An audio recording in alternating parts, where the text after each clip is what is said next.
पिपिली महाविद्यालय वार्षिक उत्सव 2025-26 बुधवार दिन उद्यापित हो जाइछि। महाविद्यालय अध्यक्ष श्रुत सदाशिव दास सभापतित्व अनुष्ठित उत्सव में ओडिशार मान्यवर उच्चशिक्षा मंत्री श्रुत सूर्यवंशी सूरज मुख्य अतिथि भाव जोगदेइथिबा सम्मानित अतिथि भाव स्थानीय विधायक श्रुत आश्रित पट्टनायक एवं पुरी जिला उपजिलापाल तथा पिपिली महाविद्यालय परिचालना समिति अध्यक्ष श्रुत राजकिशोर जेना महोदय योगदान करथिले। छात्र छात्री मानक जीवन में शिक्षा एवं श्रृंखलार महत्व संपर्क एवं आगामी 3 वर्ष पूर्वक हेबाकु थिबा 50 वर्ष पूर्ति सुवर्ण जयंती समारोह रे पिपिली महाविद्यालय नूतन शैली शिक्षा पर अग्रगति करे बोली निजर वक्तव्य प्रदान करथिले मान्यवर मंत्री। एसबु परे मान्यवर मंत्री एवं विधायक मिलित भावे वृक्षारोपण करथिले। सभा आरंभ महाविद्यालय अध्यापिका एवं छात्र छात्री प्रारंभिक स्वागत संगीत परिवेशन सहित अतिथि माने महाप्रभु श्री जगन्नाथ निकटे प्रदीप प्रज्वलन करथिले। महाविद्यालय संगीत विभाग मुख्य तथा प्रशासनिक अधिकारी डॉक्टर सचिकांत नायक मंचासीन अतिथि मानकर परिचय प्रदान करथिबा बेले अध्यक्ष श्रुत सदाशिव दास स्वागत भाषण प्रदान करथिले। छात्र संसद उपदेष्टा डॉक्टर संग्राम केशरी पैड़ा महाविद्यालय वार्षिक विवरणी पठन करथिले। ଏହି ବାର୍ଷିକ ଉତ୍ସବ ଅବସରରେ ଅତିଥିମାନଙ୍କ ଦ୍ୱାରା ମହାବିଦ୍ୟାଳୟ ସାରସ୍ୱତ ବାର୍ଷିକ ପତ୍ରିକା ପ୍ରିୟ ମଧ୍ୟ ଉନ୍ମୋଚନ ହୋଇଥିଲା ଏବଂ ବିଭିନ୍ନ ପ୍ରତିଯୋଗିତାରେ ସଫଳତା ଅର୍ଜନ କରିଥିବା କୃତି ଛାତ୍ରଛାତ୍ରୀଙ୍କୁ ପୁରସ୍କାର ଓ ପ୍ରମାଣପତ୍ର ପ୍ରଦାନ କରାଯାଇଥିଲା। ସଭା ଶେଷରେ ଇଂରାଜୀ ବିଭାଗର ମୁଖ୍ୟ ତଥା ପ୍ରଶାସନିକ ଅଧିକାରୀ ଶ୍ରୁତ ଭବେଶ ପ୍ରସାଦ ତ୍ରିପାଠୀ ଧନ୍ୟବାଦ ଅର୍ପଣ କରିଥିଲେ।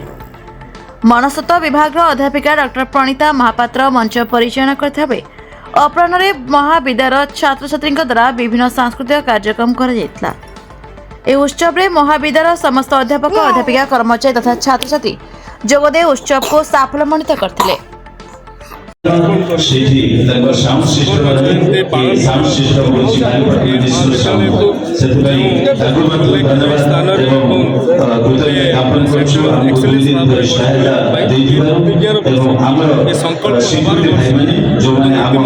राज्य सरकार केंद्र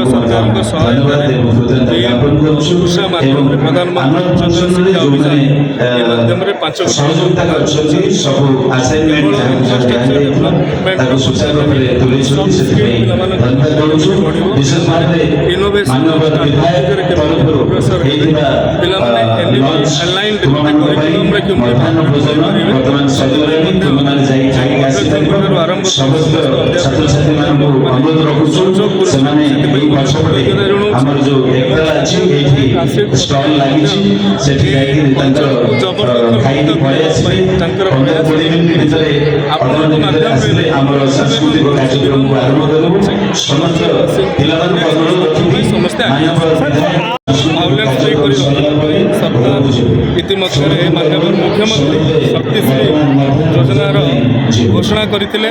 ताहार जहाँ प्री लॉन्चिंग एक्टिविटी रही आम विद्यालय महाविद्यालय स्तर में करूँ और निकट भविष्य में ए संपर्क में गोटे एप्लिकेशन लॉन्च होगा जो सबू आमर छात्री मान हायर एजुकेशन में पाखापाखि 65% है छात्री तेणु ये छात्री गोटे बहुत बड़ पदक्षेप महाविद्यालय आज 47तम वार्षिक उत्सव अनुष्ठित होता। मान्यवर ओडिशा सरकार मान्यवर उच्च शिक्षा महोदय कार्यक्रम देते आम महाविद्यालय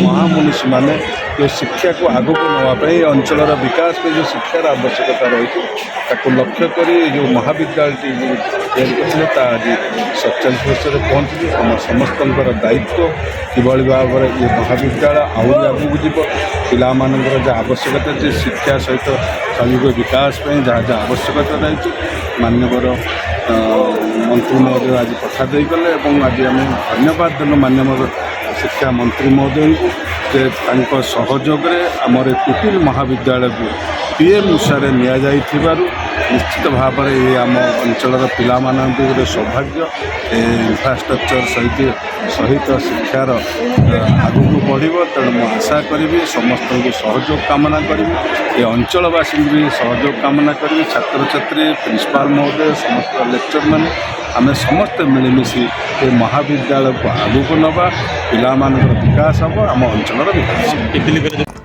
ପୁରୀରୁ ଦିବାକର ପ୍ରଧାନଙ୍କ ରିପୋର୍ଟ, ଦ ରିପବ୍ଲିକ ଓଡ଼ିଶା 24 ନ୍ୟୁଜ୍।